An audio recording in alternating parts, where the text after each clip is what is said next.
ፈተናውን ያሻግራል። የሚያሻግር አምላክ ይዘናል። ከቤተ መቅደሱ ሆነን እየጸለይን እየለመን ከኛ የሚጠበቀው የእምነት ተልእኮ ብቻ ነው፣ የእምነት ዓላማ ብቻ ነው። ለዚህ ነው በአውሎ ነፋስና በወጀብ መካከል ይላል ነቢዩ ዕንባቆም፣ በአውሎ ነፋስና በወጀብ መካከል ለእግዚአብሔር መንገድ አለው ይላል። ለእግዚአብሔር ምን አለው? ኧረ ተናገሩ። ለእግዚአብሔር ምን አለው? መንገድ አለው። ወጀቡ ችግር ነው። ወጀቡ ፈተና ነው። ወጀቡ ረሃብ ችግር ነው። ወጀቡ ስደት ነው። በዛ መካከል ሁሉ ማን አለ አለ? እግዚአብሔር አለ። ያን ወጀቡን እግዚአብሔር ያሻግራል። አያሻግርም እንዴ? ፈተናውን ያሻግራል። አያሻግርም እንዴ? የድንግል ማርያም ልጅ ኢየሱስ ክርስቶስ መድኃኔዓለም ያሻግረናል። ከችግሩ ያወጣናል። ችግር ነው ብለን የያዝነው ጥያቄያችን ሁሉ ሙሉ በሙሉ ይመለስልናል። ማን ሲፈቅድ? እግዚአብሔር ሲፈቅድ። ስለዚህ የእምነት ሰዎች የዓላማ ሰዎች ሆነን ልንገኝ ይገባናል። ከመቅደሱ ሳንርቅ፣ ከመቅደሱ ሳንጠፋ ከእግዚአብሔር ጋር ለመኖር ያንን ማቀድ ይገባናል። ይህንን እየተነጋገሩ ኤልሳዕና ኤልያስ በሚሄዱበት ጊዜ ባልታወቀ መንገድ አውሎ ንፋስ እንደ ሰረገላ ሆኖ መጥቶ ከሁለቱ መካከል ከፍሎ ኤልያስን በእሳት ሰረገላ ወደ ሰማይ በሚወስድበት ጊዜ ኤልሳዕ ትኩር ብሎ ይመለከተው ነበር ይላል። ወደ እግዚአብሔር ቤተ መቅደስ ትኩር ብላችሁ ልባችሁ በእምነት የጸና አይምሯችሁ ሕሊናችሁ በእምነት የጸና ትኩር ብላችሁ እዩ። እግዚአብሔርን መስቀሉን ትኩር ብለን ስንመለከት፣ ቤተ መቅደሱን ትኩር አድርገን ስንመለከት፣ ሁሉን ነገር ትተን የእግዚአብሔርን ሥራ ለመስራት ትኩር አድርገን እግዚአብሔርን ስናስብ የሀብት ያን ጸጋ እግዚአብሔር በሁላችን ላይ ያሳድርብናል። እንዲያሳድርብን ቅዱስ ፈቃዱ ይሆንልን። ቅድም ኤልያስ ምን ነበር ያለው? እኔ ካንተ ስለይ ከተመለከት የኔ ሀብትና ጸጋ በረከት በአንተ ላይ እንዲያድር ይደረግልህ ብሎ ነበር። የእምነት ሰው ኤልሳዕ ዮርዳኖስን ሲሻገር ያንን ሁሉ በሚጓዝበት ኢያሪኮን ሲሄድ ገልጌላን ሲሻገር ከኤልያስ ሐሳቡን አላወረደም፣ ምኞቱን አላወረደም። በእምነት ጽናት በእምነት ዓላማ እግዚአብሔርን ፈልጎ ማግኘት በረከት ማግኘት ይችላልና ኤልያስ የእግዚአብሔር ሰው ስለሆነ ስላረጋገጠ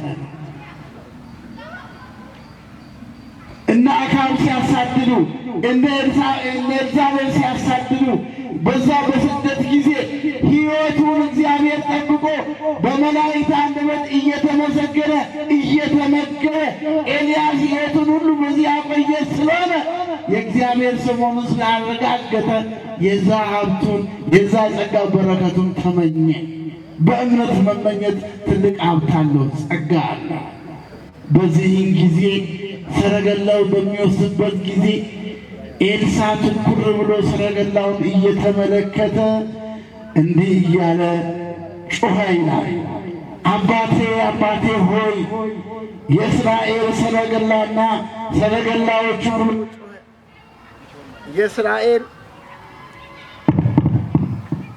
የእስራኤል ሰረገላና ፈረሰኞች ብሎ ጮኸ። በዚህን ጊዜ ኤልያስ የለበሰውን መጎናጸፊያውን ለሁለት ከፈለና በንሳፍ አውታር ወደ ሰማይ እያረገ በሚሄድበት ጊዜ ያንን መጎናጸፊያውን ግማሹን ጣለለት።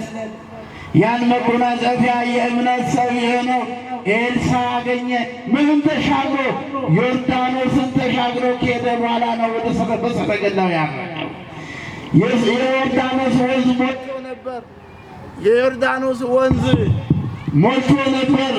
ሊሻገሩ ባልቻሉበት ጊዜ ከማድረጉ በፊት መጎናጸፊያን አንስቶ ኤልያስ ያንን ባህሩ በመጎናጸፊያ በሚመታበት ጊዜ ባህሩን ለሁለት ተከፈለና ሁለቱ ከተሻገሩ በኋላ የእሳት ሰረገላ ነበር ይመጣ። ሲያርግ ጮኸ፣ አለቀሰ። ባህሩን እንደማያሻግር እንደሚያውቅ አወቀ። ጸጋውና በረከቱ ካልተሰጠለት መጎናጸፊያውን ጣለለት። ያን መጎናጸፊያውን የእግዚአብሔር ሰው ኤልሳዕ አነሳና ስሞ ተቀብሎ ወደ ኋላ ሲመለስ ዮርዳኖስ ውሃ ሞላ። ያንን የዮርዳኖስ ውሃ የሞላውን በኤልያስ መጎናጸፊያ የአብርሃም የይስሐቅ የያዕቆብ አምላክ ሆይ የኤልያስ አምላክ ሆይ ብሎ እንደ አባቱ እንደ ኤልያስ በእምነት ባህሩን ሲመታ ባህሩ ለሁለት ተከፈለና አሻገረው ይላል። ክብርና ምስጋና ለአምላካችን እግዚአብሔር ይሁን። ይህም ባህር እግዚአብሔር ኤልሳዕ በእምነት ነው የተሻገረው። ኤልያስ በእምነት ነው የተሻገረው። ዛሬ እኛ ምድራዊ ባህር ኃጢአት ውጦን፣ ችግሩ ውጦን፣ መከራ ውጦን ተውጠን እንዳንቀር እግዚአብሔርን በእምነት ይዘን ባህሩን ልንሻገር ይገባናል። በእምነት ጸንተን ባህሩን የሚያሻግረው እግዚአብሔርን አጥብቀን ልንይዝ ይገባናል። ሐዋርያው ቅዱስ ጳውሎስ የዕብራውያን ክርስቲያኖችን ሲመክር በሥጋ ማርያም የተገለጠው ኢየሱስ ክርስቶስን ተጣበቁ ነው ያላቸው። በጣዖት ስር ወድቆ የነበሩትን ከዛ ስር ውጡ፣ ከአመንዝራነት ውጡ። እግዚአብሔርን የድንግል ማርያም ኢየሱስ ክርስቶስ የሞት መውጊያ እርሱ ነውና ያንን ሰብሮ ወደ ሕይወት የሰጠውን እሱን አምልኩ፣ ከእርሱ ጋር ተጣበቁ ነው ያለው። ከእግዚአብሔር ጋር ወገኖችን ልንጣበቅ ያስፈልገናል። በእምነት ልንጣበቅ ያስፈልገናል። ከቅዱሳን ጋር በእምነት ልንጣበቅ ያስፈልገናል። ረድኤት በረከት የምናገኝበት ከዚህ አንጻር ወዲያውኑ መጎናጸፊያው ሀብተ ጸጋ አደረበት። የኤልያስ ሀብት በኤልሳዕ ላይ አደረበት። የብዙ በረከቶች ምዕራፍ ስለሆነ ያ ጸጋ ያ በረከት ዛሬም አለ። ያ ጸጋ ያ በረከት ዛሬም በቤተ ክርስቲያን አለ። ቅድስት ቤተ ክርስቲያናችን የፈውስ ግምጃ ቤት ናት።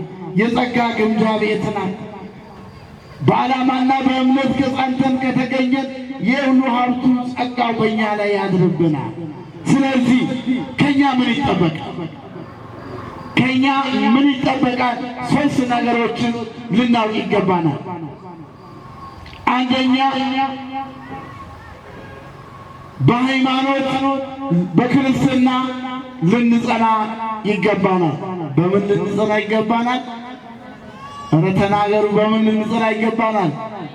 በሃይማኖት በክርስትና ልንጸና ይገባናል። ጌታችንና መድኃኒታችን ኢየሱስ ክርስቶስ በሚያስተምርበት ጊዜ በማቴዎስ ወንጌል ምዕራፍ 24 ከቁጥር 15 ላይ እንዲህ የሚል ቃል አለ። ስለ ዓለም ፍጻሜ ንገረን ብሎ ከሚናገሩበት አንቀጽ ስንመለከት እስከ መጨረሻ በእምነት የሚጸና እርሱ ግን ይድናል። እርሱ ግን ምን ይላል? ይድናል። ከምን? ከመከራው፣ ከችግሩ፣ ከፈተናው፣ ከውጣ ውረዱ ምን ይሆናል አለ? ይድናል። በሃይማኖት ልንጸና ይገባናል። ሁለተኛ ከኛ የሚጠበቀው ትልቁና ዋናው ልናውቅና ልንገነዘብ የሚገባን ከሥጋዊ ደስታ ይልቅ መንፈሳዊ ነገር መምረጥ ነው።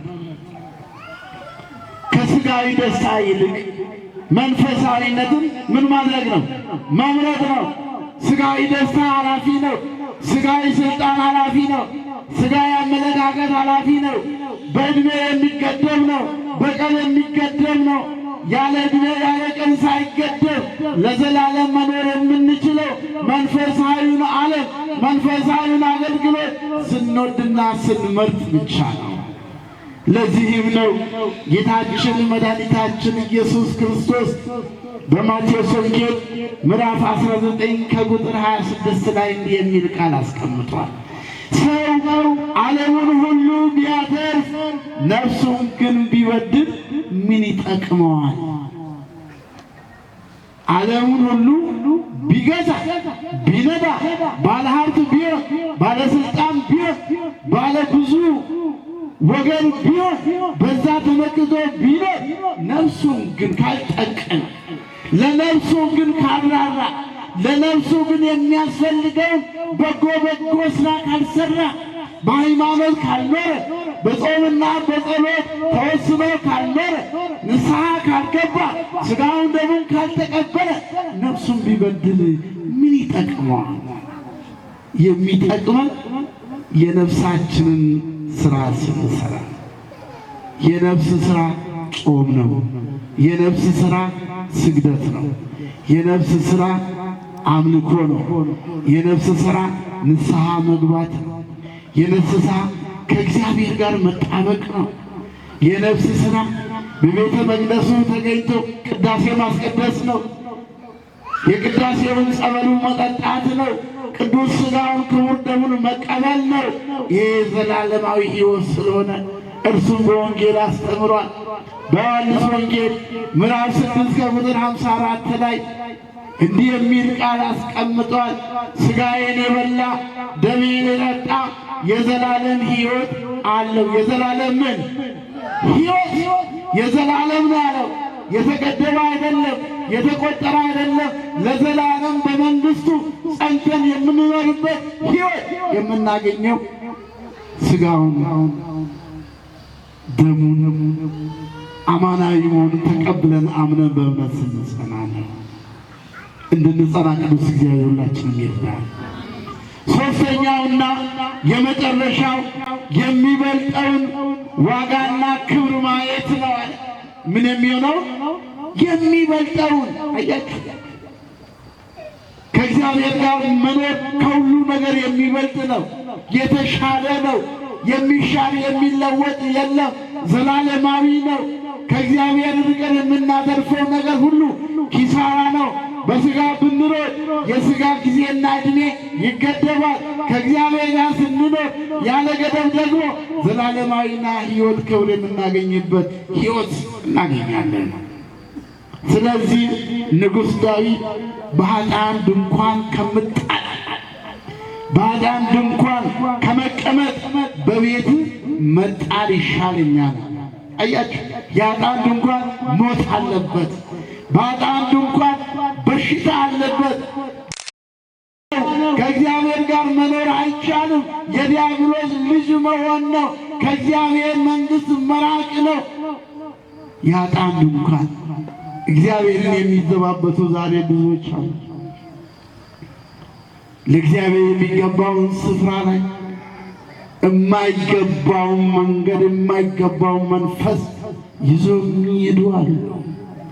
እነዚህ ሁሉ በሥጋ አመለካከት መስሏቸው እንጂ እግዚአብሔርን ታግሎ የሚያሸንፍ የለም። አለ እንዴ?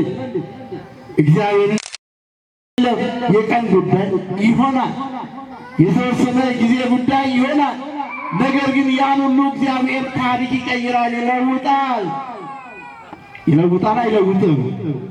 ይለውጣል አምላካችን ቅዱስ እግዚአብሔር።